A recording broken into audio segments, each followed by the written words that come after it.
Hello and welcome to the third episode of Hot Water by Coworkies, a podcast where we discuss the future of work and workspaces through various angles with professionals from all over the world.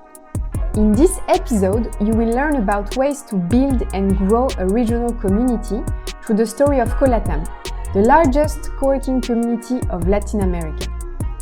Joining me today, Matias Vazquez, founder of Sharing EC and co-founder of REDCOLATAM in Brazil, and Fabian Bermeo Villacis, founder of Coworking Cuenca and co-founder and director of RED COLATAM in Ecuador.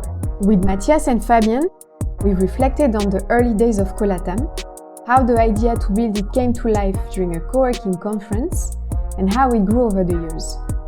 In this episode, they also share with you how COVID-19 impacted the region and how they came together as a community to launch a new initiative aiming at helping coworking spaces to bring their members back. Ready? Let's dial in. Matias, Fabian, welcome to Hot Water. I'm so excited to have you on the show today. Thanks for being with us. Can we start with a quick introduction about yourselves and what brought you into coworking? Hi, Pauline. It's an honor to be here with you and everyone to hear you.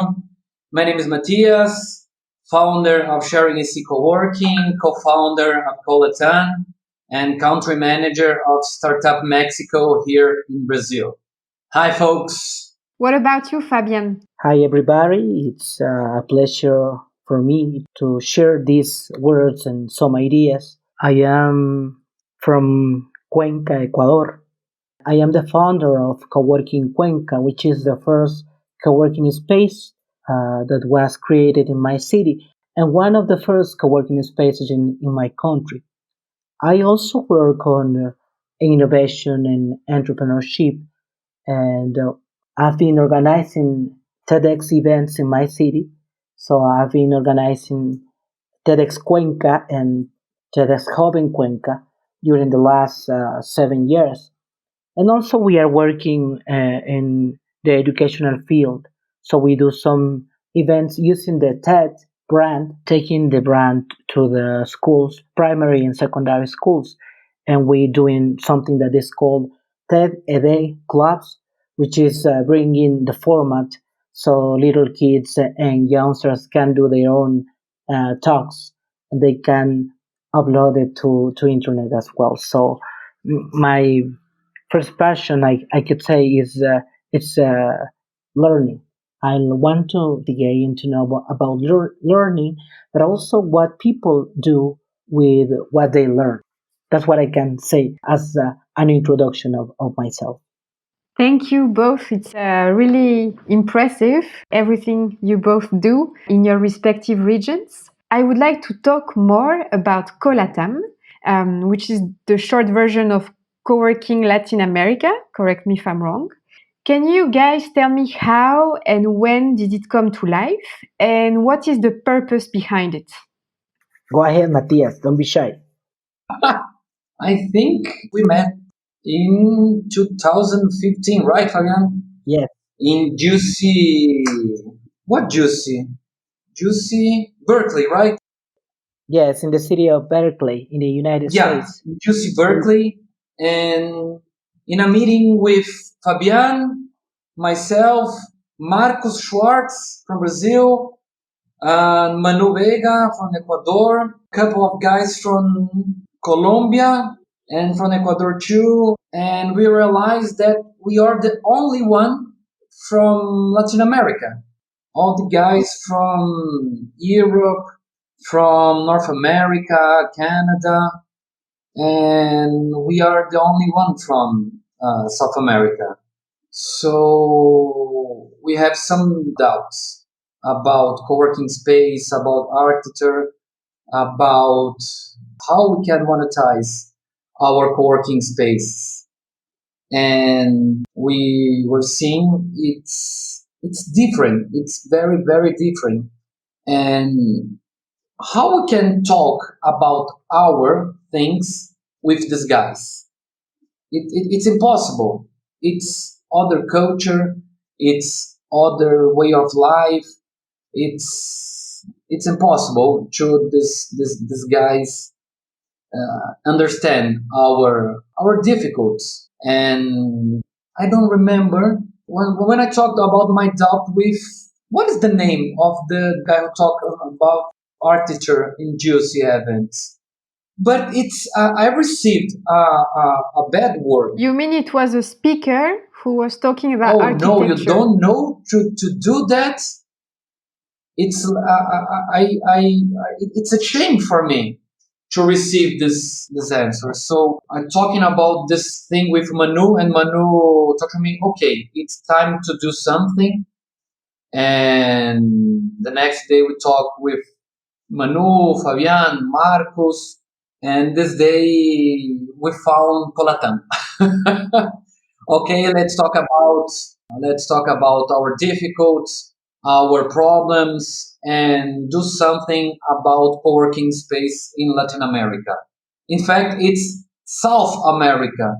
Later, we put some guys from Mexico, and they talk about Latin America. And the short version, what is Colatam? We always say that is the largest network of co-working space and business centers in Latin America. The first step is co-working space, but some years later we put the business centers too in Latin America.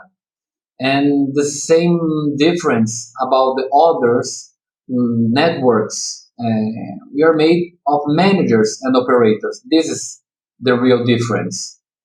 And this allows us to have a greater experience of working fields. That's the main difference. And we always seek of Eastern space through the research, training, and networking. That's we are always looking for. Right, Fabian? Yeah, I remember something that came out of this big meeting that we had in Mexico 2 years ago, and something that we found is that these days, meaning before the pandemic, some people think that to build a co-working, you only need a big space and some furniture and things like that. So people was not paying attention to what is really important about having a co-working space and what is a co-working space about, which has some, how to say, some rules, but also it has something to do with the culture. There are things about co-working spaces that are more or less the same worldwide, but also there are things about the culture of every country or the culture of every region. So we wanted, as Matias said, to have conversations from our point of view, from our reality, and the conversation about co-working started to be polarized because we had these giants of co-working around the world with their problems and their reality, but that was not the reality of all the co-working spaces, which were the majority of the spaces in the world. So we wanted to add some value, trying to create these conversations among the people that is doing co-working in South America. I remember what we want to show is that our reality is different. We are big too. In a conversation that I remember in Juicy in 2017, a guy, I don't remember what magazine the guy was. They showed the numbers of co-working spaces in New York City, and I put my hand there and I talk. Okay, this is the numbers of co-working space in New York City. Yes, that's huge. It's the one of the biggest numbers in the world. Okay, in São Paulo we have more co-working spaces than New York. The guy opened the eyes like the Momo picture and say, "No, you're lying." I say, "No, I don't lie." I put the our census. We have a census document and show you. You have 2012 co-working space. I remember the number. You have 212 co-working spaces in New York City. We have 251 co-working spaces in the city of São Paulo. We have more co-working spaces in Sao Paulo than New York City. I remember the guy did not look to me in the entire event.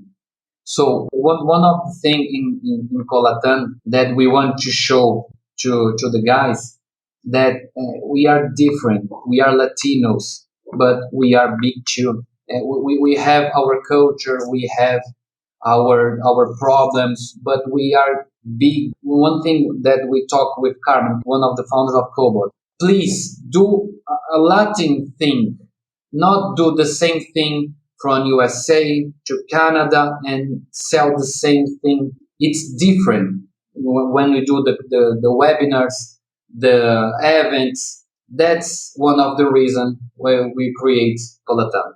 I just really find interesting the point you made about culture and co-working. Traveling the world over the last years with Dimitar and seeing more than 400 co-working spaces, we do see that culture plays a very important role in making a community and making a space what it is. So I really relate to the point that you guys just made about having Colatam as community of co-working spaces from the Latin America. Makes total sense. Can you guys walk me through the early days of Colatam? So when you founded it, how did you grow it at first? Our first step is in 2016 in Juicy. We always heard Juicy. Juicy, Liz, big kiss for you. We always in your heart. Liz is a founder of Juicy Events. She's a big friend for us. 2016, right? Juicy South America. We have like 15 minutes, 20 minutes to talk with our friends in the event to make officially what is Colatam. And our mission, Manu go to the main event and talk like 10 minutes, 15 minutes. And I think that is the first step to grow the co-working space in our community. I think it's 2016, right, Fabian? Yes, yes, yes.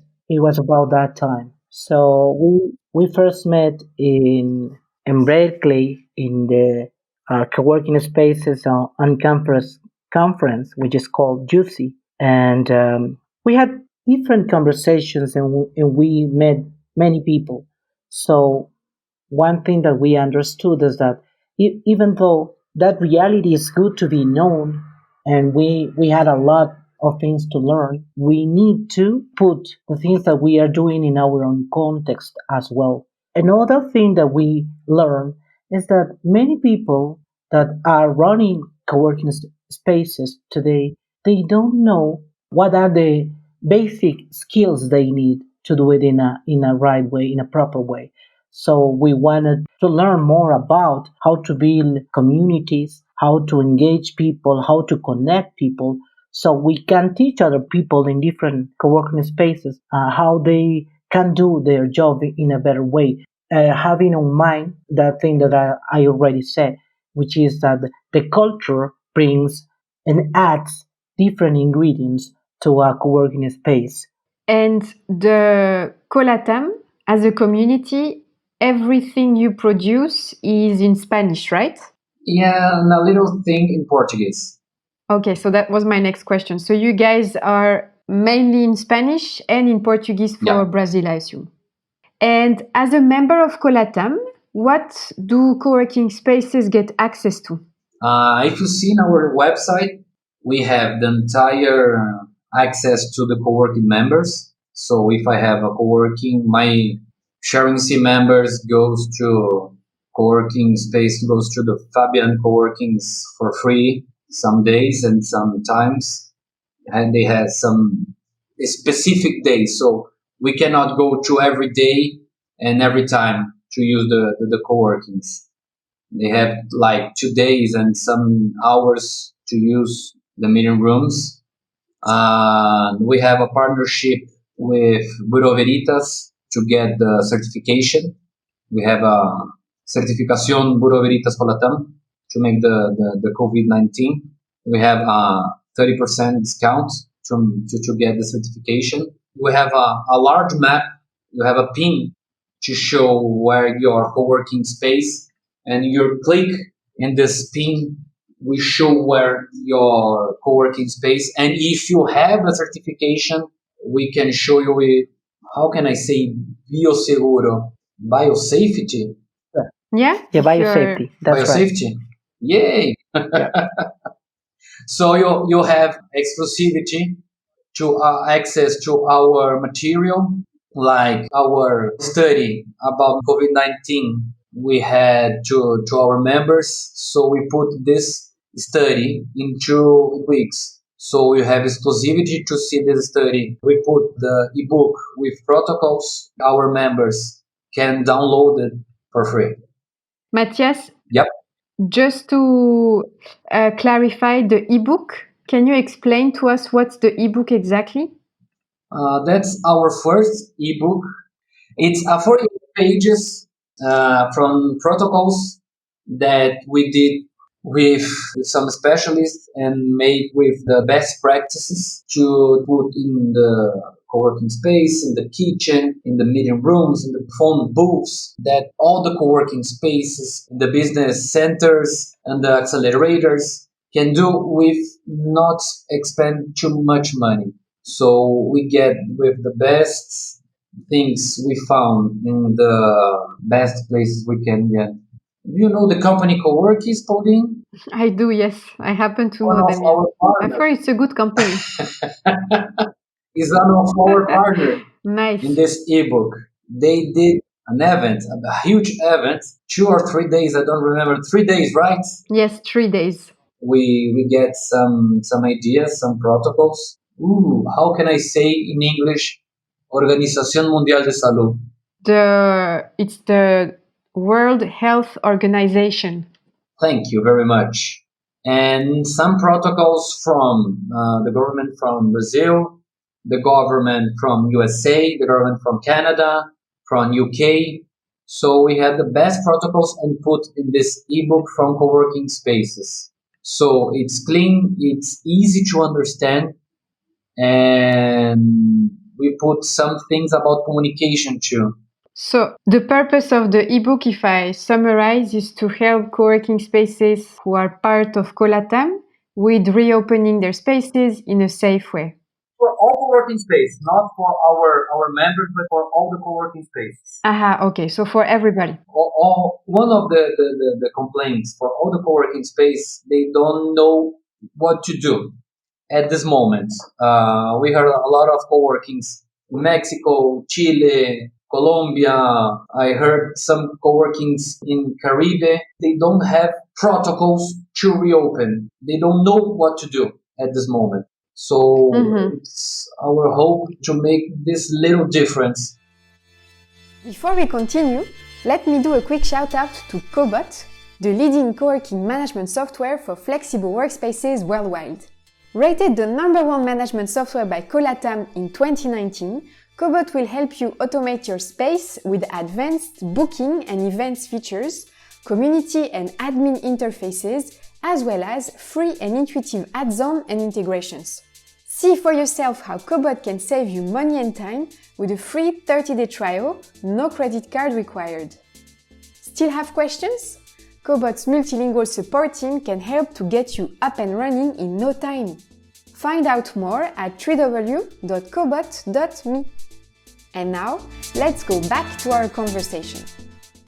As we are in the topic of COVID, I would love to understand how the pandemic has impacted you as operators, but also how spaces have been impacted in the region. So can you talk to us about what's happening right now, what's going on in your respective cities and countries? In the case of Ecuador and this part of the continent, the situation is more or less the same. Many spaces have already closed. We had this informal organization with all the co-working spaces in Ecuador, for example. And during the pandemic, we start sharing information, sharing messages, and especially these days, we get news about the co-working spaces are closing, which is part of the reality right now. Even though many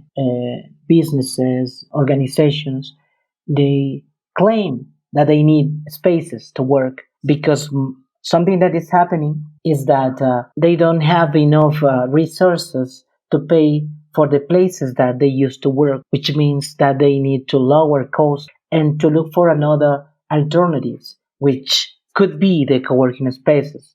But on the other hand, our government, in this case, I'm going to talk about Ecuador, and I don't want to talk about politics, but this is how I understand the situation. Our government is not doing it in the right way. So I'm talking about facing the pandemic. There are a lot of fear in the people, which leads to the business are not opening yet, just a few, and the whole economic situation in country like Ecuador is working very slowly. In this scenario, co-working spaces are having a lot of problems, and it's been a really big task to develop and to find ways to add value to our communities, even though we are not all working in the co-working spaces. In our case, I know it's a very little example, but in our case, as Coworking Cuenca, we are back in work, but we have a few people going to the co-working, which is a problem for us. That's how I see the situation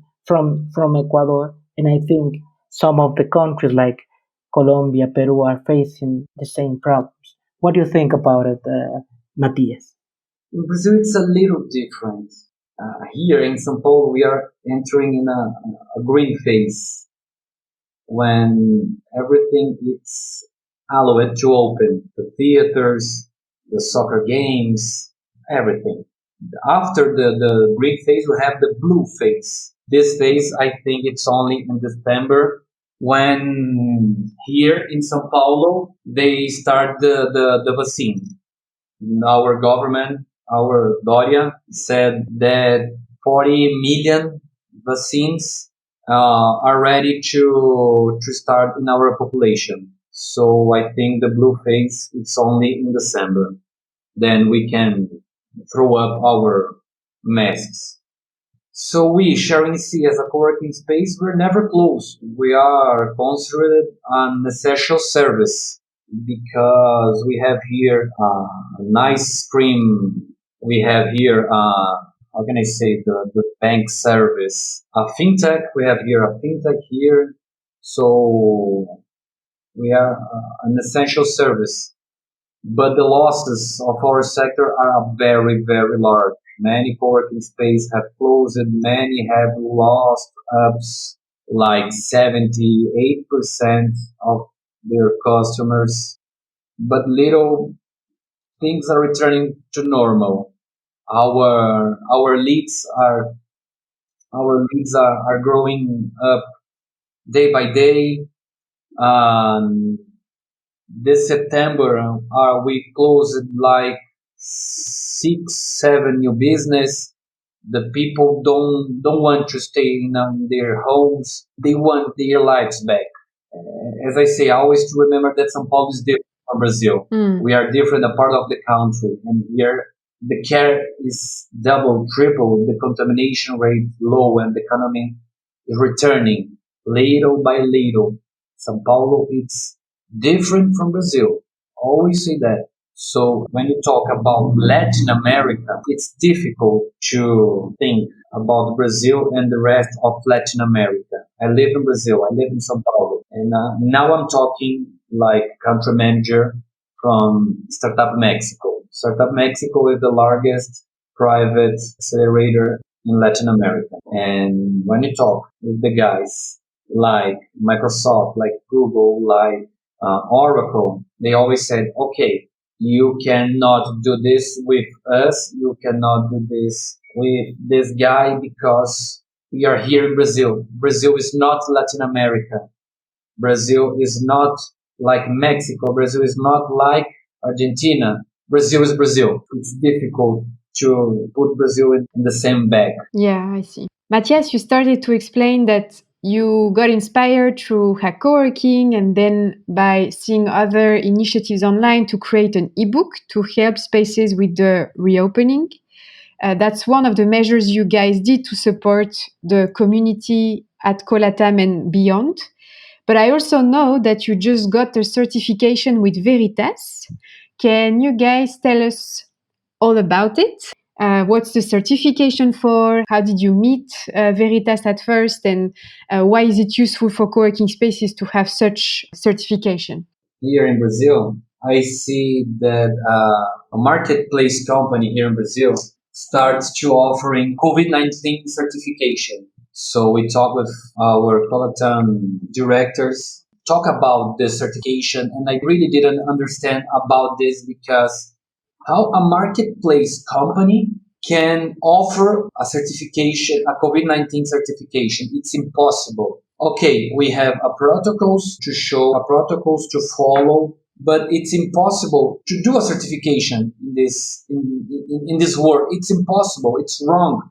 My mind blows when I start to think about it. So here in Brazil, we have, in São Paulo even, we have a lot of cases about the success of companies that have a Bureau Veritas certification like 91, 14,000 certification that shows how company that follow the correct certification that make a good impression for your client. So I looking for a friend that works in Bureau. I show my doubts about this thing. And in fact, it's not my doubt, it's my concern about these things. And they thought, okay, I have a certification that calls Safeguard, but it's our prospects, it's airports, restaurants, hotels. I don't have certifications for co-working space, business centers, and huge offices. So you want to talk about this project with our Latin America director. Okay, I'll make a little project. Give me 2 weeks, and I'll show you the project for your director. Okay? Okay, perfect. So we have a huge conversation, like 4 hours. Then I show you the number of co-working spaces in Latin America, my concern about the certification, and they had an idea that called, okay, Matias, I have the safeguard, and what do you think about I put the name in the certification Colatam safeguard? We made some adjusts to put these protocols you have. We put our protocols, and we use the government protocols, get these 3 things, and use the best practicals and certification. And when we certificate this co-working space, business center, accelerators, and the big offices, what do you think? I almost start to cry. Like, oh, really? Yes. What do you think? Okay, awesome. What I need to do now? Start to work. Let's start to work. I put Vivi, Bruno, and I don't remember the number of another girl, this fund marketing girl, to help you to make the protocols the guys follow in Latin America, and let's start to sell. And basically, this is the how start the Colatam Safeguard Bureau Veritas. We start the certification. And by having this certification, it means that spaces are safe according to the standards of Bureau Veritas, Bureau Veritas. the government, and the Colatam protocols. We have 3 protocols to follow: the government that you stay, the Bureau Veritas, and the Colatam. Ah, great. So it's like a community effort to make sure that co-working spaces that have the certification are safe to return to. Yeah. And how can I get it if I'm a co-working space from Colatam listening to this podcast? Where do I find information about the certification?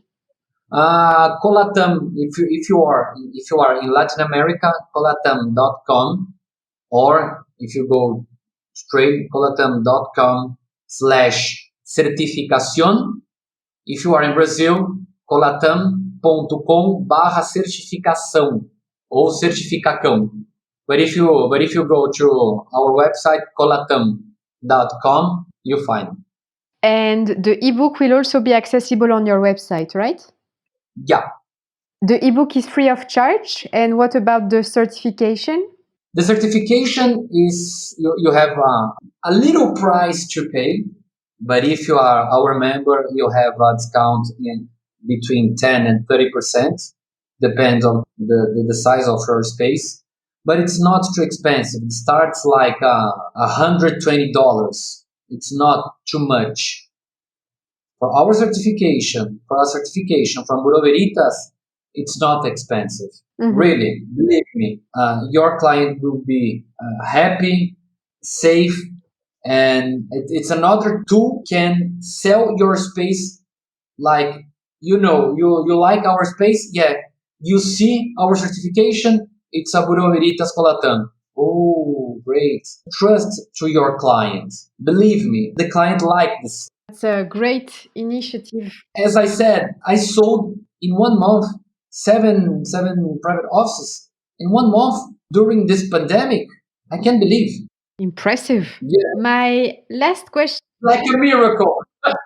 Yes, it's great. It shows that people trust it and they return to the office thanks to it. So it's also, I guess, very rewarding for you guys because I guess this was a lot of work on your side to bring it together as the Colatam community because it shows that all the work you put to bring it to life pays off. When I opened my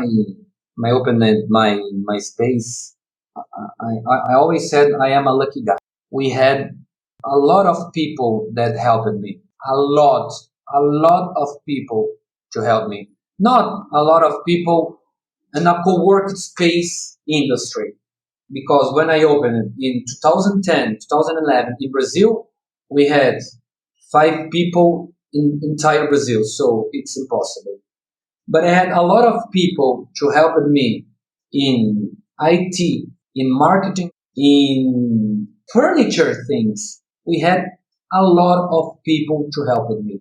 So when this business starts to grow, and when I realize that this business, it's my dreams come true, I have a promise that, okay, when I can and it is possible, I will help a lot of people. If I can, I will help you. I will have my partner. I will have my neighborhood. So this is my, how can I say? This is my goal. So the ebook is my goal. The studies we are doing now that we can say because it's a 2021 studies that we are doing now. But it's our goal. Colatan is this. It's to help people, to help industry, to help the guy that they don't have idea to how start or where, why, all these questions. But I don't know if this guy have someone to ask. It's our concern to help these people. It's a great wrap up of our conversation. Maybe, Fabian, you have last few words for our listeners about Colatam, about the work you guys do, or anything else you want to share with us as well?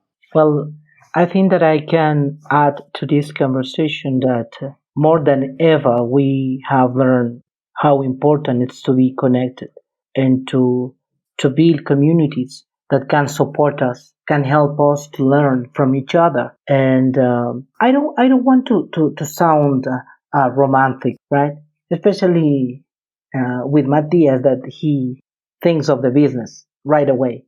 But I think I am the dreamer part of this community, and I think we have learned that it's better to be as communities that can help each other to learn, to develop the business, to learn new ways of doing business, but also to understand that we do different things in different parts of the world, and that's part of the culture. So even though that we are building things worldwide, something that is kind of standard, even though there are things that people do in their space in a particular way, so we can make these connections with our community here in Ecuador and Latin America and in the world.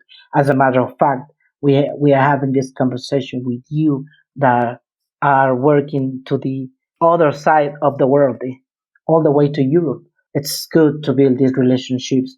It's good to keep connected among each other.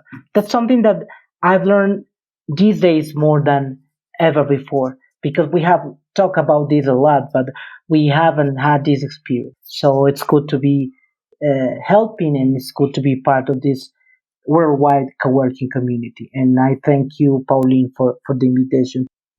Well, I also should thank you both guys first for this great conversation, but also for the initiatives you are doing because we are limited by time with this podcast. Otherwise, we could talk for hours about everything you do.